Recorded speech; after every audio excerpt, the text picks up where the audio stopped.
You say, well, the deans all seem so serious and intense. You say, I don't really know any of the deans. They're not warm and fuzzy. How would I get to know them?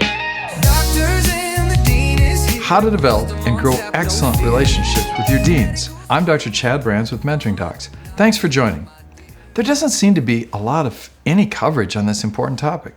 Let me see if I can start by giving you a description of your deans in any school of study and promote some understanding of who they are and how you can come to understand them in a few minutes, how they can help you. Let's begin with the dean, and let's call the top dean the super dean, or more formally known as the executive dean. The top leader responsible for the entire school and its pursuits. The top dean, the dean, is the leader of a larger team of multiple deans and their team members that have oversight of all the areas of aspects of the school and its functions and operations, including accreditation, curriculum, student life, outcomes, graduate programs, faculty development, admissions, day-to-day ops, management, student promotions, research. The list goes on and on because education is a complicated enterprise, even a big business. Your tuition dollars at work as you send payments to the university each semester. Drum roll. Hold the eye rolls, please. You say, well, the deans all seem so serious and intense. Yes, I say. How'd you think we got to be deans? Slacking off in our fields of study? No, we're hardworking. You say, well, who cares? I'm going to go to the pickleball tournament. Hold on. Stay with me. I say it matters a lot to you and your career development. Don't bail from the session just yet. You say, well, but I don't know any of the deans locally. They're really not warm and fuzzy, all high achieving, so accomplished, not very personable. Oh, what? Wait. Dr. Doolittle, he always says hello to me in the hallways between classes, even knows my name. He really stands out. I hear he's a famous architect, speaks all over the world about building design. Dr. Tower, brilliant neurosurgeon, famous, but oh, so serious. Hardly ever seen her smile, not even at graduation. You think, at our school, the faculty don't really even seem to love the deans, particularly when they have to go to faculty meetings. The faculty seemed really stressed recently when our school was going through a reaccreditation. Whatever that means, not sure it's important to students. I sure hope we can still graduate on time. The deans think, oh yes, you will. At least all of the students who follow great advice and implement it for their careers. More student level thinking about these deans teams, we don't know that well. As students, we don't even like it when we have to go to Dean's Hour a couple times a year. Required attendance?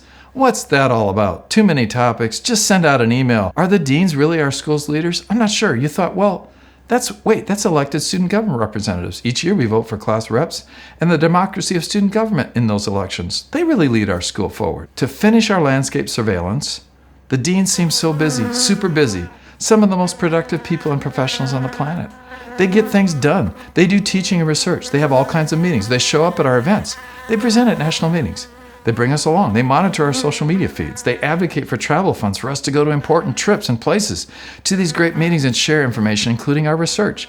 They could get us more free food. Why do our courses have to be this tough? They change the curriculum and course schedule. Some courses at this school we really don't like, but we're told we need them to succeed. Now that we've cleared up or cultivated a better understanding of what is a dean and what do the deans do anyways, now we're ready. Why is it so important to develop and maintain excellent working relationships with your deans? They were placed in these leadership positions by your university to help ensure your success to the future as a student. It follows that you'll have greater degrees of individual and collective success if you work with these leaders who were tasked to ensure your success. They're also true experts in their fields of study, and they know many colleagues in vast networks of their academic and professional fields of expertise. They can therefore connect you to that network and recommend you for your next steps of studies, including graduate school and employment opportunities. The deans may well be asked, would you hire this student or person if you had an opening? There might be a telephone recommendation or a call coming in, or an electronic form or a survey instrument with requests about you that the deans will fill out. The deans team often must also provide a real-world dose of reality for students, since they've come through the professional pathway themselves. They made it, they excelled at it, and they got to the top of their professional leadership ladders. Some of their colleagues might even say, wow, they make it look easy. The deans make a living as leaders to know what the educational and accreditation requirements are for your school and its many programs, including the educational obligations that they have to fulfill to get you across the stage at graduation, to become the next generation of leadership professionals in a trade or a professional society, that specialty in the real world that's an occupation that you're seeking to follow their footsteps in after graduation. Remember, the deans, they came through the faculty ranks and are typically at the associate or full professor levels, having had to compete with their colleagues internally and externally for those senior level leadership positions based on their qualifications experiences, skill sets, and track record of accomplishments, their achievements and outcomes. We often did not know what we needed to know as students, so work with your deans. They're your guides to that exciting future and will enable your success. They know what it takes for you to succeed in the real world, having managed and led successfully in corporate business worlds, often before continuing their work at the university as a dean. Follow the lead of your deans. You're going to go far. Next, your deans will really help you individually surmount challenges and seize opportunities for you individually. If you're struggling academically and are brave enough to come forward professionally, you have to take that first small courageous step. Recognize where you're at, admit it, and then go to the student affairs dean or whoever your favorite dean is to get the help you need. It might be meeting with a learning success coach or to a staff member who can implement best strategies for you so you can overcome a setback and learn. And then in the near-term future, as opportunities arise, the deans are going to tap those students who showed up, were professional, respectful, excellent communicators, passed their courses, and really want to make a difference in the school, community, and the world. Remember, your dean's main job description is to ensure the success of students enrolled in that course of study, making sure that school is fully accredited so you can graduate. Success, you. Building that into the very fabric of the culture in the school with faculty and staff. But it all starts with students and promoting their success. So see the deans as friends instead of foes, as leaders instead of managers, thought leaders instead of administrators. It's a mindset. Next, your deans are role models as leaders. I was thinking about that just the other day. What spectacular role models. I had the privilege as a medical student, just weeks into medical school, to meet and see the patients of one of the most renowned, if not most famous surgeon who's ever lived, Michael DeBakey. Dr. DeBakey was an amazing pioneer, an inventor. He created a way in which aortic grafts would be placed into the human body, bypass surgery techniques. Lo and behold, he trained hundreds, if not thousands of doctors in cardiothoracic surgery as to how to do that delicate surgery that he himself pioneered with Dacron polyester grafts. Lo and behold, we get to the end of his long and storied life, and some of his very mentees are called upon to do that same surgery for him, saving his life.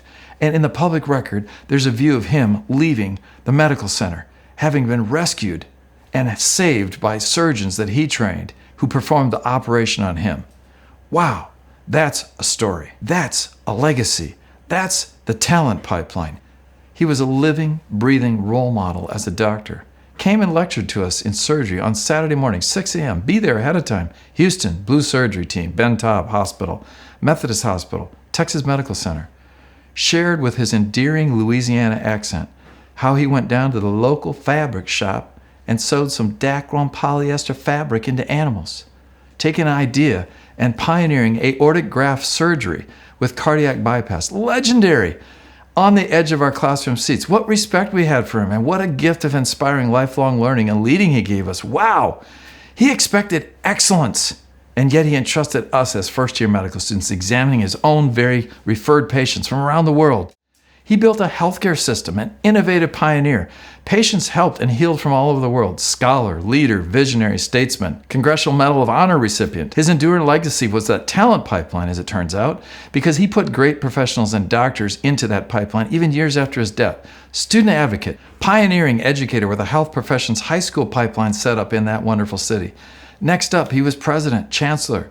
We still share our stories and recall with what great respect and esteem we held him in. Incredible.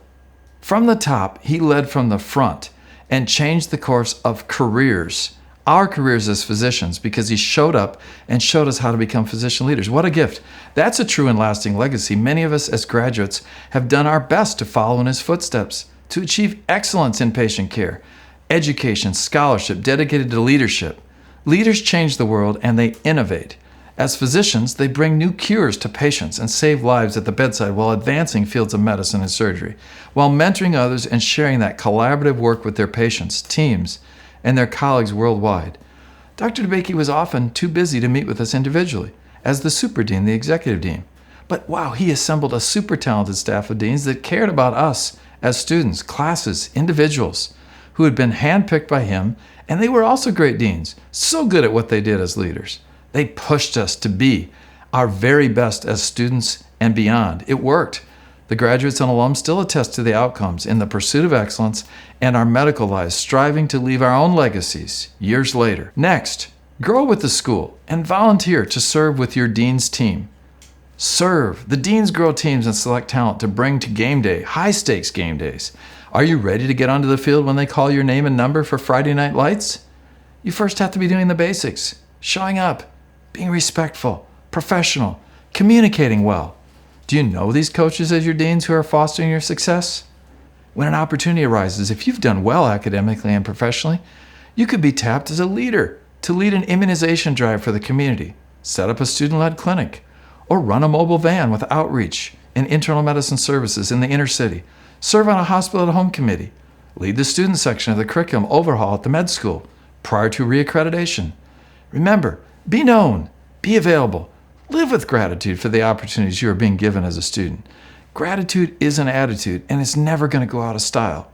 Serve as a student when you are provided these great opportunities. Step up, lean in, and make a difference as you work with your dean's team at the school to fulfill its mission and live out its values. Next, whether you explicitly ask for the recommendation of the dean's team or not, you're likely to get it. And more importantly, you'd like a good or a great recommendation for your next career step. When you apply for graduate studies and your next steps, or intend to pursue the next level of education or employment, you're going to get a request as a recommendation from your previous school and its leadership at that level of education. That's the dean or the dean's team making that recommendation for you. And if they know you, it's always easier to provide a thoughtful, constructive, and excellent recommendation for someone who's been an engaged student versus a student who was just passing through, going through the motions with an average performance, and was never really known. In some fields, the dean's letter is actually a 3 to 10 page document prepared by the dean's team and their team. That summary of your life at the school that carries a recommendation and 2 or 3 signatures that gives an overall review of your performance academically, professionally, extracurricular leadership, accomplishments, achievements in such components as class rank, licensing exam scores, even the grades in your courses, where you fall in the class academically. That's accurate. It's a holistic picture of what you've done to contribute during your time at that school and its course of study.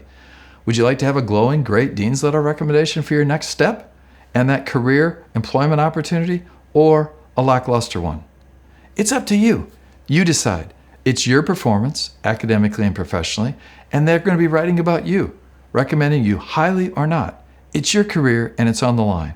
It's your call. Get involved now. It's almost never too late. The dean's team is there to help you individually and collectively. So work at it, develop, cultivate, build, maintain, grow excellent relationship with your dean's team, and you'll be a better student because of it, because you're going to benefit at next levels of study or employment on your career trajectory.